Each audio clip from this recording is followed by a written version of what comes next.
नमस्कार की शुरुआत करते हैं। हमारे साथ कार्यक्रम में शामिल हो रहे हैं पीसीआई सिक्योरिटी स्टैंडर्ड काउंसिल के रीजनल डायरेक्टर नितिन भटनागर साहब। साइबर अक्सर हम इस पर शो करते रहते हैं। अब ये रिपोर्ट है जो कि सीधे एक सरकार की तरफ से आ रही है। नंबर बहुत बड़ा है, 2 साल का एक दायरा है, लेकिन 10,000 करोड़ बहुत बड़ा नंबर होता है जहां लोगों को, और मैं ये मान रहा हूं कि शायद ये आधा होगा जो रिपोर्ट किया गया। ऐसे करीब 50% केसेस और हो सकते हैं जो किसी ने कभी रिपोर्ट ही नहीं किए या वो सामने ही नहीं आए।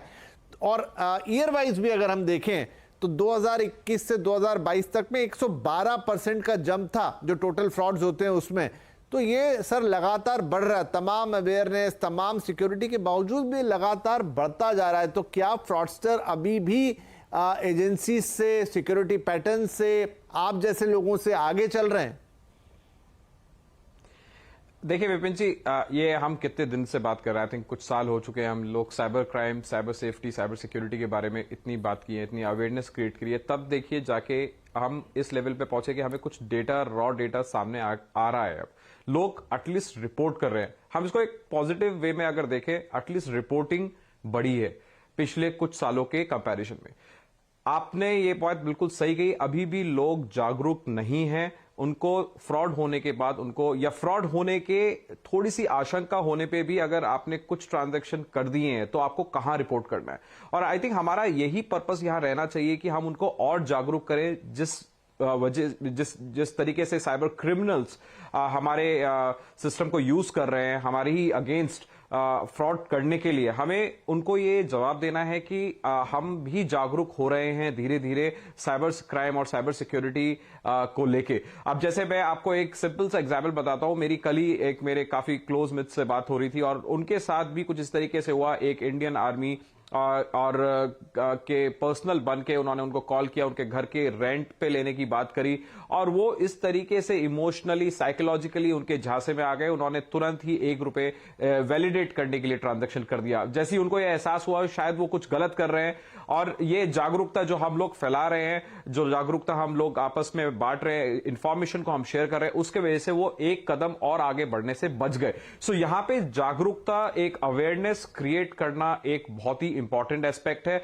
और सबसे बड़ी बात यह है कि हमें यहां पे ये देखने को मिल रहा है नंबर्स के साथ कि लोग आ रहे हैं आगे। बट हां, जहां एक और नंबर है जहां पे उनके जो फाइनेंशियल फ्रॉड जिनके साथ हुए हैं, उनके जो पैसे हैं उनको वापस नहीं मिल रहे हैं, वहां पे शायद हमें थोड़े से और स्टेप्स लेने पड़ेंगे और इनोवेशन करना पड़ेगा, जिससे कि हम जो फ्रॉड्स हो रहे हैं उनको बचा सके और उन लोगों के पैसे उन तक पहुंचा सके। साहब, लेकिन देखिए, prevention is always better than cure, क्योंकि क्योर यहां लंबा है। अब इस प्रिवेंशन में हम इंस्टीट्यूशनल लेवल पे आप काम करते हैं, शायद वहां बहुत हद तक सफलता होगी, लेकिन अब ये जितना फैल चुका है, जितना डिजिटाइजेशन की तरफ हम, अब तो सीबीडीसी भी आ गई है, धीरे धीरे हम और डिजिटल करेंसी, एक्सचेंज, ट्रांजैक्शन इनकी तरफ बढ़ रहे हैं।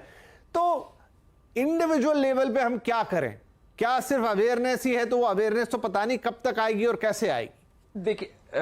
देखिए विपिन जी, यहाँ पे एजुकेशन और अवेयरनेस बहुत ही ज्यादा क्रिटिकल और इंपॉर्टेंट है। और जैसा आपने बोला, इंस्टीट्यूशन लेवल पे हम लोग काफी कुछ कर रहे हैं और यही अवेयरनेस, देखिए जैसे मैं पेमेंट सिक्योरिटी और अगर की मैं स्पेसिफिक बात करूं, स्टैंडर्ड्स की बात करूं, यहां पे हमें स्टैंडर्ड्स का एडॉप्शन बहुत ही आराम से करना है। मतलब स्टैंडर्ड एडॉप्शन रेट को बढ़ाना है। लोगों को यह समझना पड़ेगा कि हमें बिजनेसेस और नॉर्मल यूजर्स जो सिटीजन होते हैं उनको किस तरीके से इन स्टैंडर्ड्स को फॉलो करना है। सी टिपिकली स्टैंडर्ड्स जो होते हैं वो बिजनेसेस के लिए होते हैं, और मेरा मानना हमेशा ये रहा है कि अगर हम बिजनेसेस को अपने सिक्योर कर पाए हैं तो हमारे कंज्यूमर ऑटोमेटिकली सिक्योर हो जाएंगे। क्योंकि हम जब इन स्टैंडर्ड्स को फॉलो करते हैं, ये बहुत ही टेक्निकल स्टैंडर्ड्स होते हैं, और इन स्टैंडर्ड्स को फॉलो करने के बाद ऑर्गेनाइजेशंस इतनी मैच्योर हो जाती है कि उनको यह भी बताया जाता है कि आप अपने एंड यूजर्स को, एंड कंज्यूमर्स को किस तरीके से अवेयर करें कि उनके साथ किस तरीके के साइबर फ्रॉड्स, थ्रेट्स उनके अराउंड लूम अराउंड कर रहे हैं और उनको इंपैक्ट कर सकते हैं। सो यहां पे एजुकेशन बहुत क्रिटिकल है। हमें अपने एजुकेशन सिस्टम को में cyber security, payment security, information security, आप ये कह रहे हैं, मान लीजिए मान लीजिए कि मैं एक एक्स बैंक का यूज करता हूं ऐप या एक्स कंपनी का यूज करता हूं, तो वो बैंक या वो कंपनी मुझे आगे बढ़कर किसी भी तरीके से या तो पर्सनल लेवल पे या किसी वीडियो के जरिए या किसी टेक्स्ट के जरिए एक एक्स्ट्रा अप्रोच ले और मुझे बताए कि आपको इन चीजों से ध्यान रखना है। वो सिर्फ ऐसा ना हो कि साल में एक मुहिम चला दी, जैसे वो कई बार चलती है कि हेलमेट पहने, सुरक्षित गाड़ी चलाएं, उससे काम नहीं चलेगा। उससे काम नहीं चलेगा, टिपिकली उससे काम नहीं चलेगा। आप बिल्कुल सही कह रहे हैं। और यहां पे हर किसी को अपनी रिस्पॉन्सिबिलिटी को, हर ऑर्गेनाइजेशन को, हर बिजनेस को अपनी रिस्पॉन्सिबिलिटी को ध्यान में रख के कंज्यूमर को अवेयर करना बहुत जरूरी है। चलिए, तो अब इस पर आपको अवेयरनेस ही बढ़ानी है, लेकिन फिर उसके कुछ प्रभावी तरीके ढूंढने पड़ेंगे। एक आध बार एक पोस्टर लगा दिया वेबसाइट खोलते हुए कि be aware of the fishing या फ्रॉडस्टर से बचिए, शायद उससे काम हो नहीं रहा है। एक छोटा ब्रेक ले रहा हूं, वो इफेक्टिव तरीके क्या हो सकते हैं, आखिर वो अवेयरनेस का वो लेवल कैसे लाएं जिससे ये फ्रॉड रुके, अगर वहीं पे रुकने हैं तो ये महत्वपूर्ण सवाल रहेगा इस छोटे से। फिलहाल तो यही लग रहा है कि पर्सनल लेवल की अवेयरनेस ही सबसे बड़ा टूल है।